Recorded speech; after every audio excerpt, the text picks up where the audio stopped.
10년 전 가치의 가치라는 슬로건으로 제작된 광고가 있었습니다.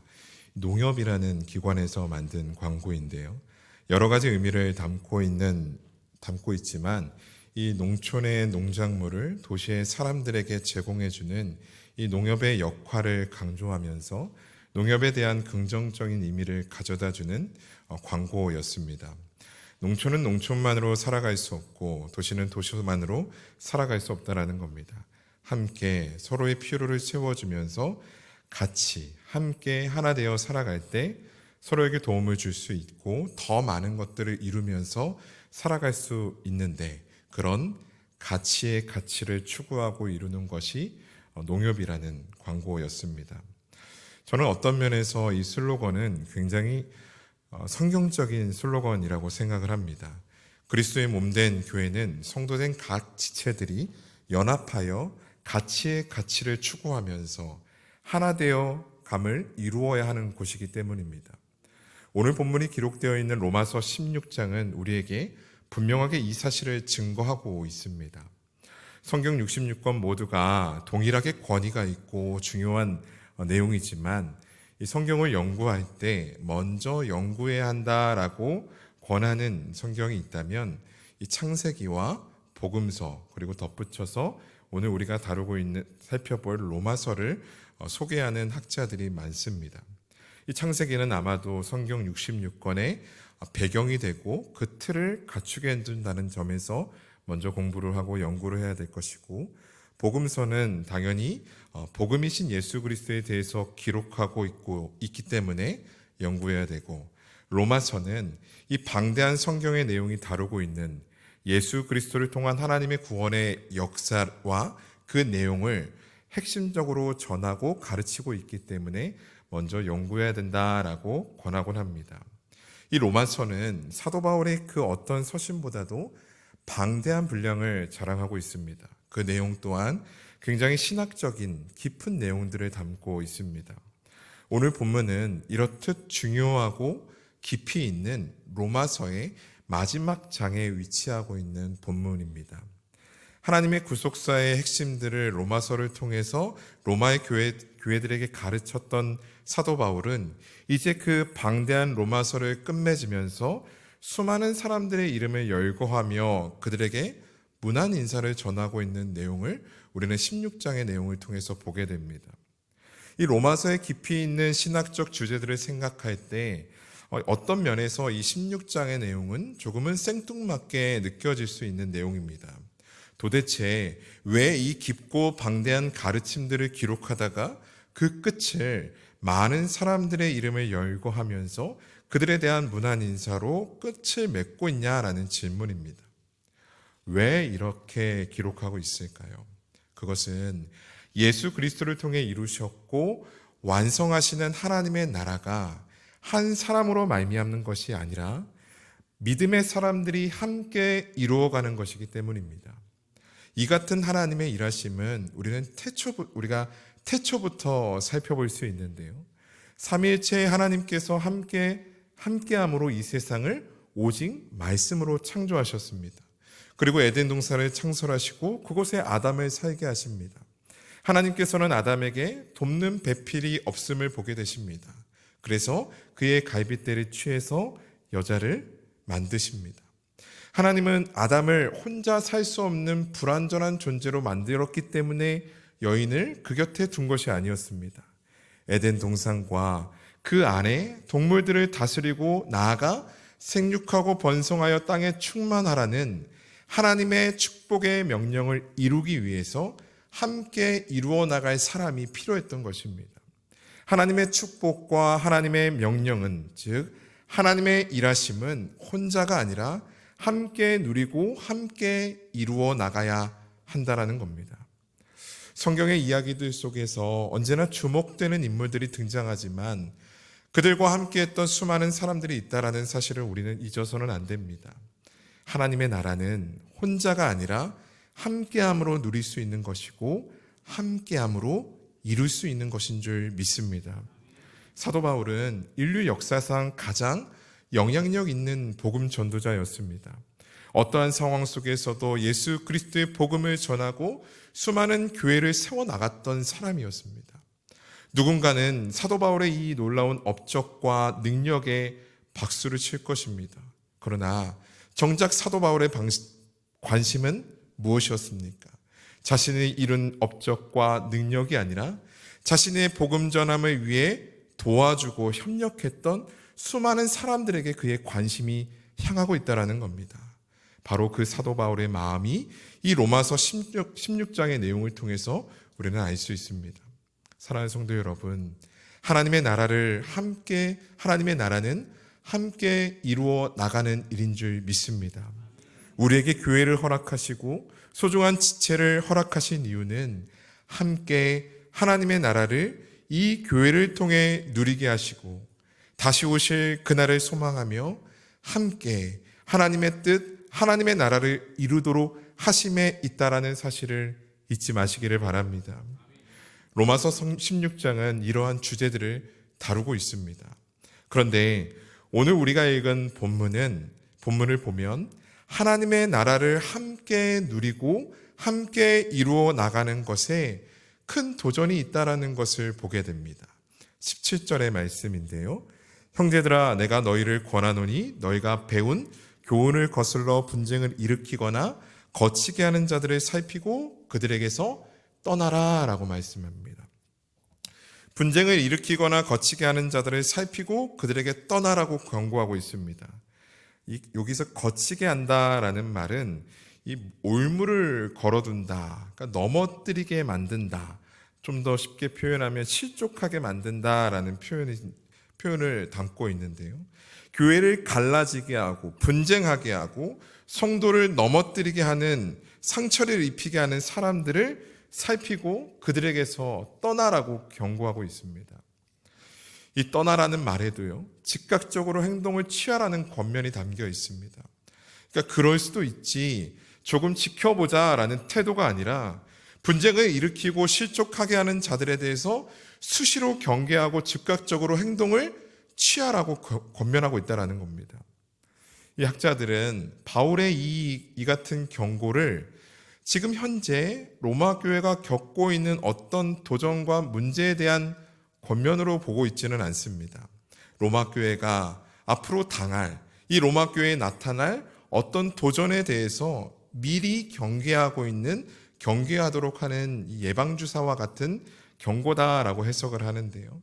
그러니까 앞으로 너희에게 분쟁을 일으키고 거치게 하는 자들이 나타날 것인데 그들을 살피고 떠나라라고 권면하고 있다는 겁니다. 여러분, 이 같은 말씀을 우리는 어떻게 적용할 수 있습니까? 눈에 쌍심지를 부르키고 옆에 있는 사람을 살피면 되는 것입니까? 그래, 이 교회 안에 누가 분쟁을 일으킬 만한 사람인지 내가 눈에 불을 켜고 찾아내면 되는 것입니까? 제가 김씨고 제 아내가 최씨인데요. 그래서 붙여보겠습니다. 교회 분쟁을 일으킬 만한 블랙리스트를 정하는 거예요. 첫 번째는 김집사, 두 번째는 최권사. 분명히 말씀드렸습니다. 오해하지 마시기 바랍니다. 제가 김씨고 아내가 최씨라서 정한 겁니다. 블랙리스트를 정하면서 최집사, 그 사람은 이 교회를 분쟁을 일으킬 만한 사람이지. 최권사는 제가 갑자기 최권사가 떠오르니까 안 되는, 좀 그런데요. 분쟁을 일으키는 만한 사람이지라고 우리가 평가하고 그들에 대한 경계를 하라는 것에 이 말씀을 적용할 수 있을까요? 그렇지 않습니다. 여러분, 우리는 이 말씀에 대한 적용을 위해서 다른 사람에게 시선을 향할 필요가 없습니다.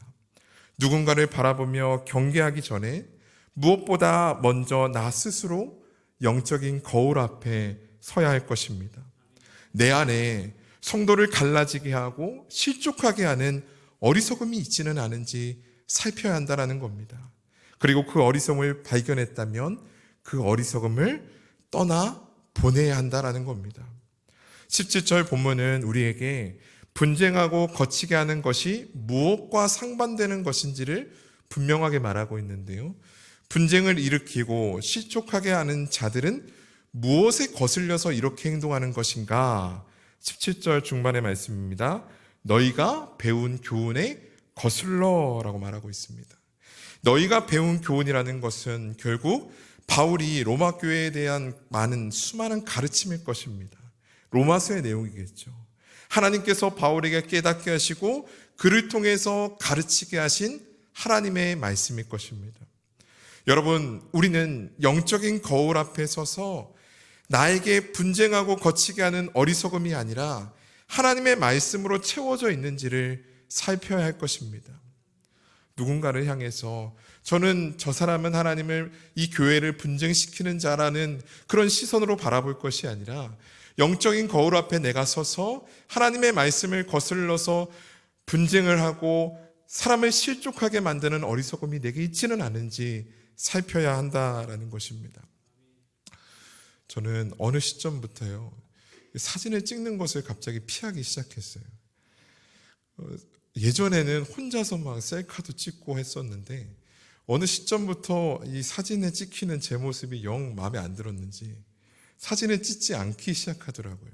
그래서 웬만하면 사진 찍는 일을 피하고 아이 사진만 계속 찍고 그렇게 올리고 막 그렇게 했었는데, 이 성문교회에 오면서 이 사진 찍는 것에 피할 수 없는 상황이 찾아왔습니다.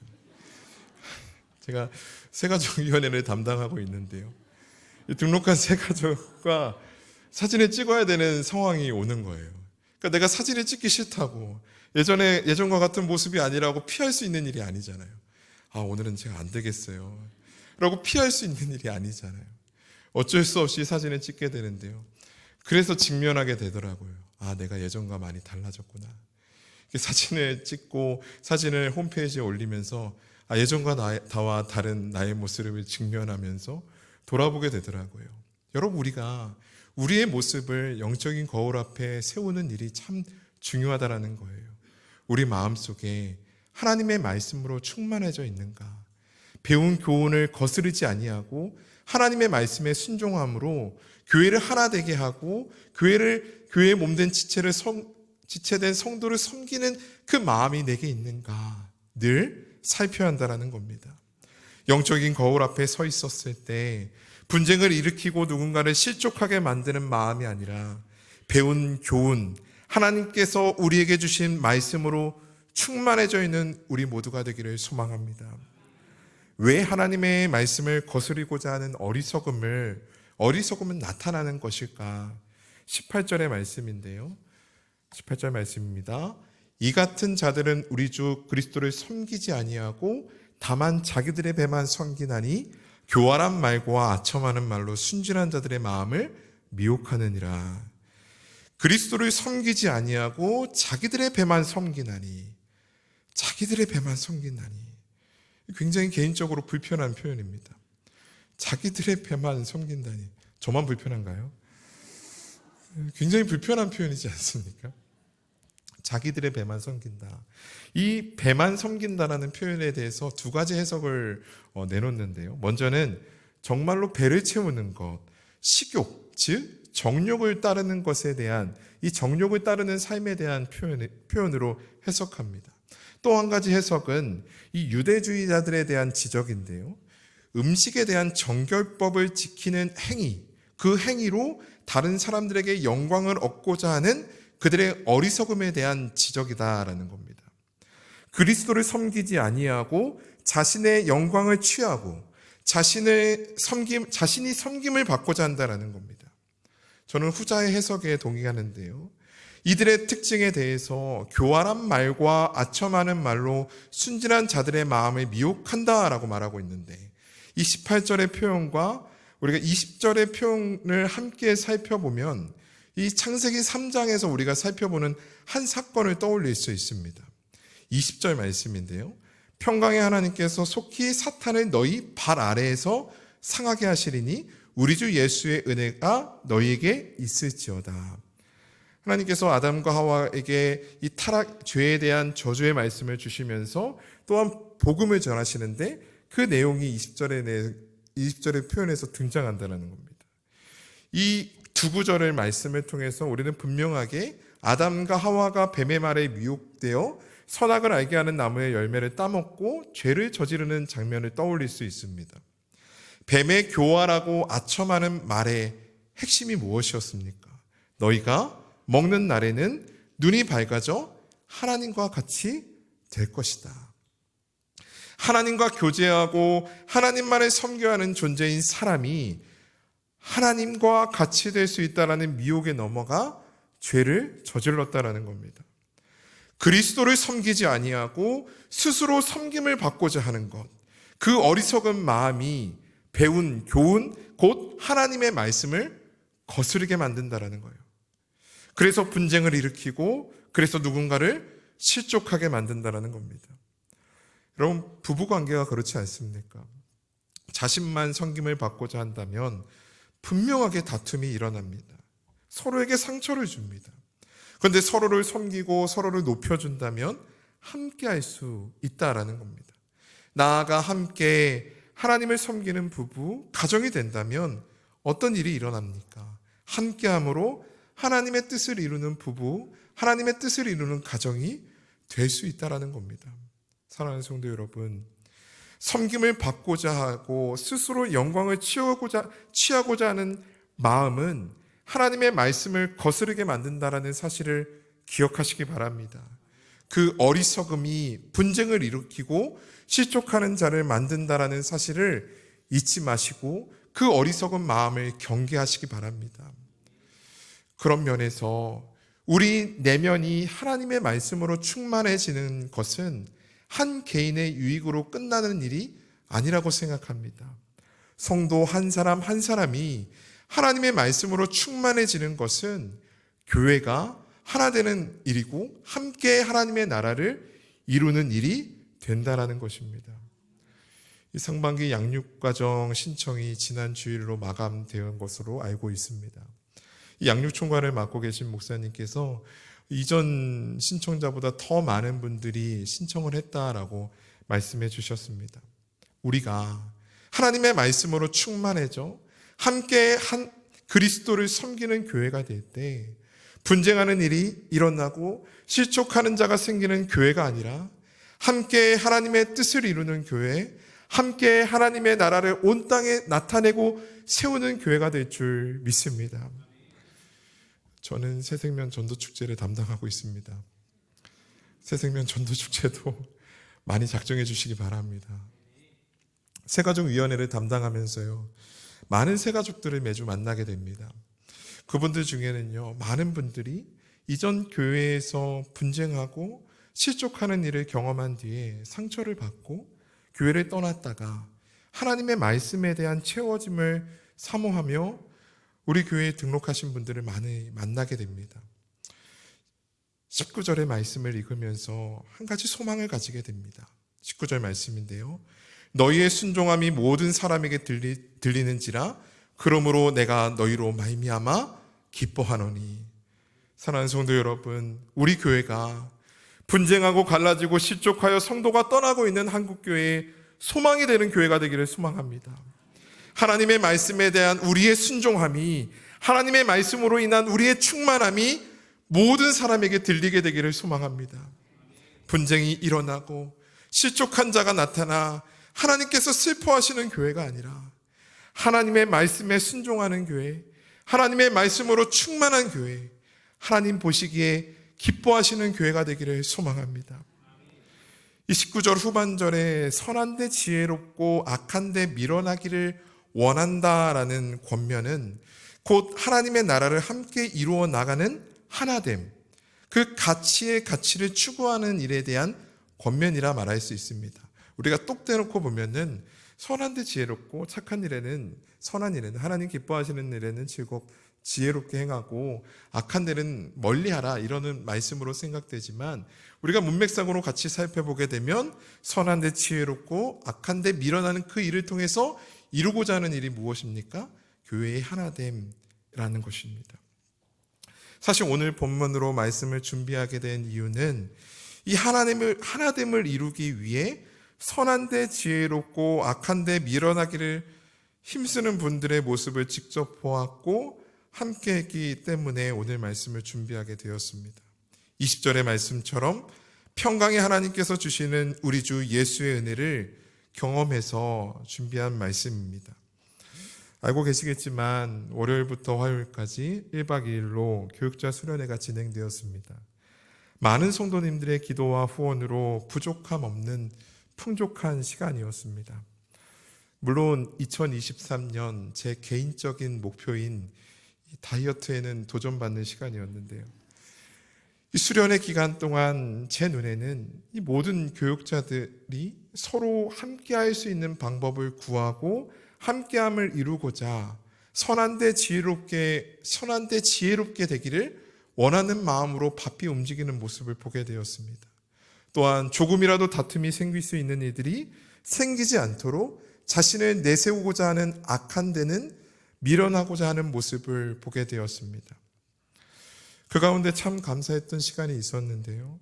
하나 되는 일을 위해서 준비한 순서들을 다 끝내고 이 저녁 시간에 담임 목사님께서 말씀을 전해주시고 또 서로의 기도 제목을 나누며 기도하는 시간이 있었습니다.